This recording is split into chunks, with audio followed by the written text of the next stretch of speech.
जिंदाबाद, भारतीय जनता पार्टी जिंदाबाद। आज की इस विशाल सभा में हम सबके मध्य विराजमान भारतीय जनता पार्टी के प्रदेश के अध्यक्ष और हमारे मुरैना के इलाज आदरणीय श्री वी शर्मा जी, भारतीय जनता पार्टी के वरिष्ठ नेता और केंद्र सरकार में नागरिक उड्डयन मंत्री माननीय श्री ज्योतिरादित्य सिंधिया जी, हमारे पार्टी के अध्यक्ष डॉक्टर योगेश पाल पार्टी के प्रदेश के महामंत्री और उपाध्यक्ष रणवीर सिंह रावत जी, मुकेश चौधरी जी, हमारे इस क्षेत्र के मंडल अध्यक्ष नगेंद्र सिंह जी, साहब सिंह जी, मुन्ना सिंह जी, बरचूलाल जी, जैन सिंह जी और इस क्षेत्र के लोकप्रिय विधायक कमलेश जी, पूर्व विधायक कमलेश कुमार जी, पूर्व विधायक सत्यकांत सतवार जी, आदरणीय मुंशीलाल जी और मंच पर विराजमान हमारे सभी पदाधिकारीगण और इस सभा में उपस्थित हमारे परिवार के सभी बुजुर्ग, नौजवान भाइयों बहनों और पत्रकार मित्रों, आज पोरसा की इस सभा में वी शर्मा जी पहली बार अध्यक्ष बनने के पश्चात यहाँ पर आए हुए हैं और उनके साथ सिंधिया जी भी। हम सब जानते हैं कि जब कोई भी व्यक्ति पदारूढ़ होकर पहली बार आए तो पोरसा की धरती पर उनका जोरदार स्वागत होना चाहिए। जोरदार तालियां बजाकर हम स्वागत करें।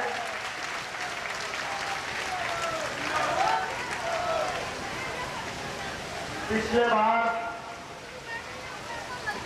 जब विधानसभा का चुनाव था और कठिन परिस्थितियां थी, उस समय कमलेश यादव जी को भारतीय जनता पार्टी ने प्रत्याशी बनाया था। आप सबने उस समय भारतीय जनता पार्टी की बात को माना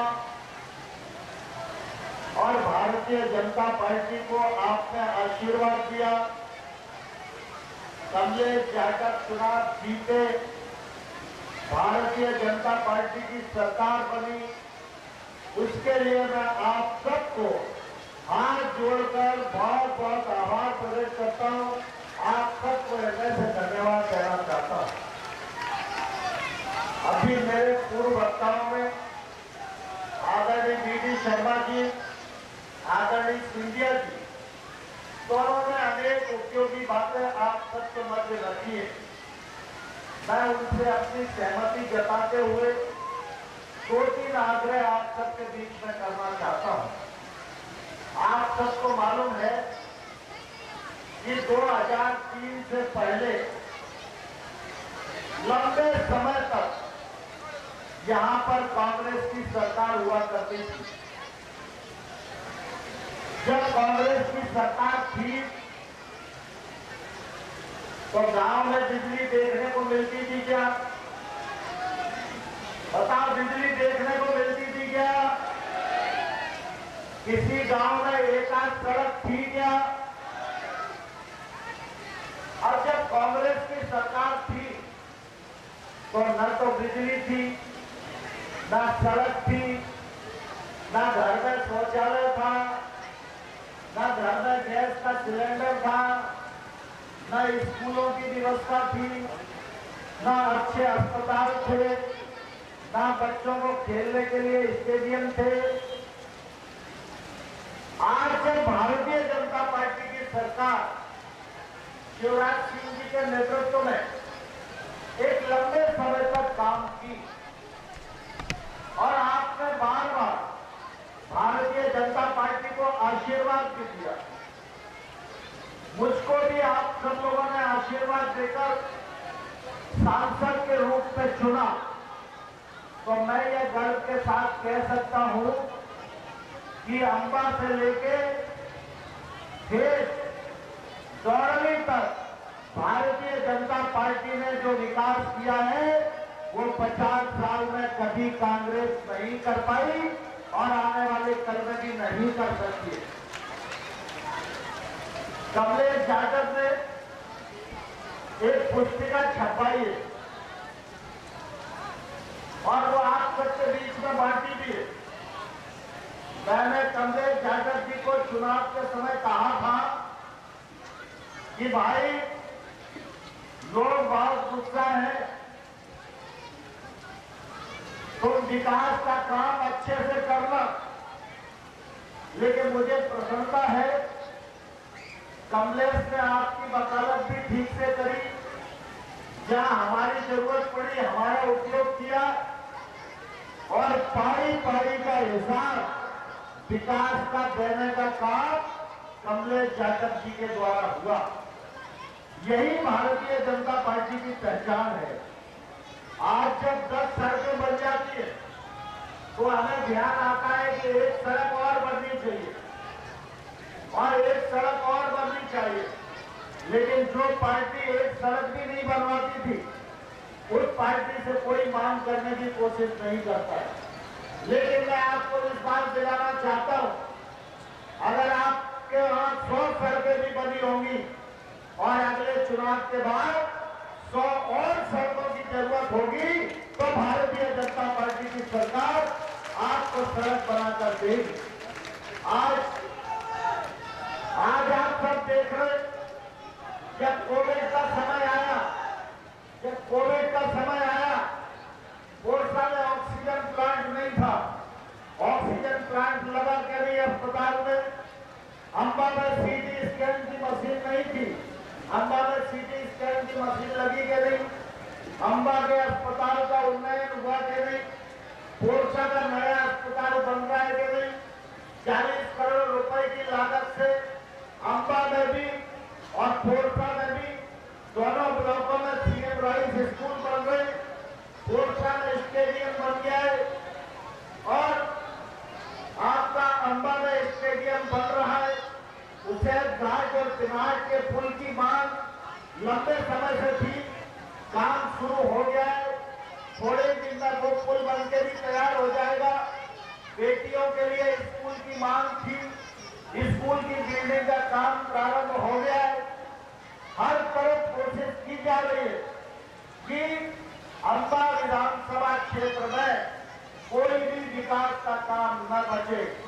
मुझे बताया कि तस्मा के पुल के संबंध में आपने कहा था, तो तस्मा का पुल भी मंजूर होके काम शुरू हो रहा है, आप लोग चिंता मत करिए। मैं कोई भी बात जब कहता हूं तो कभी भी लपबाजी नहीं करता, झूठ नहीं बोलता। मैंने जिनसे राजनीति सीखी है उन्होंने मुझे सिखाया है कि सार्वजनिक जीवन में झूठ नहीं बोलना चाहिए और राजनीति आंखें चुरा के नहीं करना चाहिए। राजनीति करना है तो जनता की आंखों में आंखें डालकर राजनीति करो और मैं उस सिद्धांत पर काम करता हूं। और जब तर्जमा की बात कही थी तो आज तर्जमा का काम पूरा हुआ और मैं एक और सूचना आप लोगों को देना चाहता हूं कि आप सब लोगों को मालूम है हम सबकी श्रद्धा करौली मैया पर है। नव दुर्गा के समय हम सब करौली मैया के दर्शन करने जाते हैं। अभी हमारे यहाँ से व्यक्ति जाता है तो वो धौलपुर जाता है, बाड़ी बछेड़ी सर मथुरा होते हुए करेली पहुंचता है।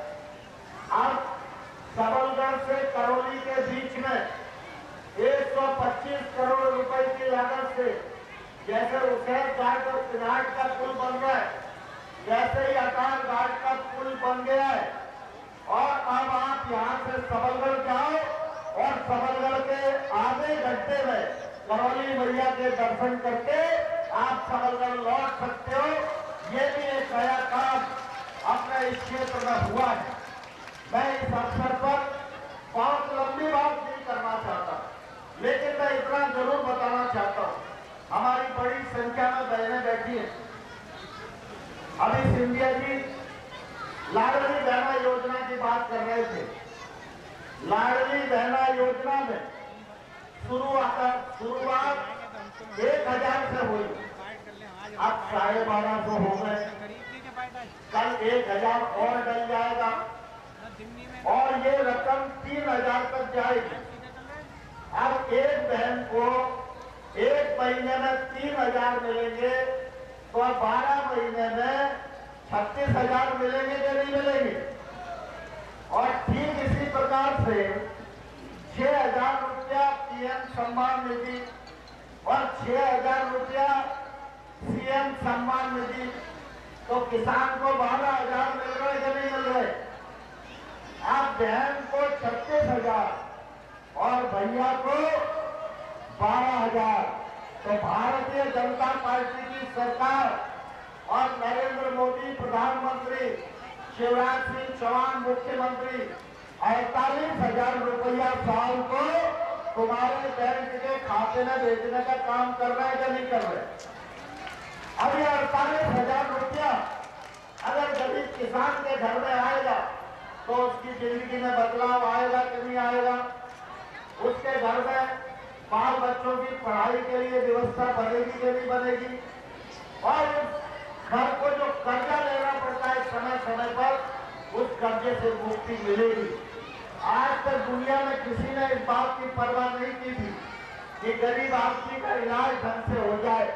नरेंद्र मोदी एक ऐसे प्रधानमंत्री हैं जिन्होंने आयुष्मान भारत योजना बनाकर आज 5 लाख रुपए तक का गारंटी कार्ड आपको दे दिया है। अगर आप अहमदाबाद में भी बीमार पड़ोगे तो अहमदाबाद के अस्पताल में भी 5 लाख रुपए तक का आपका इलाज होगा। ये भारतीय जनता पार्टी संवेदनशील पार्टी है, गांव गरीब किसान का उत्थान करने वाली पार्टी है और ये हमेशा इस बात की कोशिश करती है कि गरीब के जीवन में बदलाव आए और हमारे किसान के घर में समृद्धि आए। अब फिर नवंबर में चुनाव की बेला है।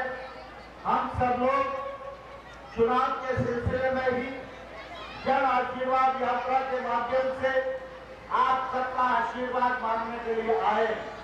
नवंबर में चुनाव होएगा, आप सबको भारतीय जनता पार्टी को आशीर्वाद देना होगा। भारतीय जनता पार्टी की सरकार बनेगी, बचे हुए काम भी पूरे किए जाएंगे और ये मध्य प्रदेश आज विकासशील राज्य है। इस राज्य को स्वर्णिम मध्य प्रदेश के रूप में तब्दील करने का एक सफलतम प्रयास किया जाएगा। आप सब लोग भारतीय जनता पार्टी को आशीर्वाद देने को तैयार है कि नहीं? कौन कौन तैयार है, जरा हाथ उठाओ। हम लोग संतों की कुछ साक्षी मानकर वचन देंगे। संतों को साक्षी मानकर वचन देने को तैयार हो कि नहीं? कौन कौन तैयार है, हाथ उठाओ। हाथ उठा के मुट्ठी मांगो। भाई तुम तैयार नहीं हो? तुम तैयार नहीं हो? कौन कौन तैयार नहीं है? सभी बहनों तैयार है, इधर भैया भी तैयार है। तो चलो नारा लगाएंगे जोरदार और संकल्प करेंगे, भारतीय जनता पार्टी के कमल के फूल को जिताएंगे विधानसभा के चुनाव में। भारत माता की, भारत माता की।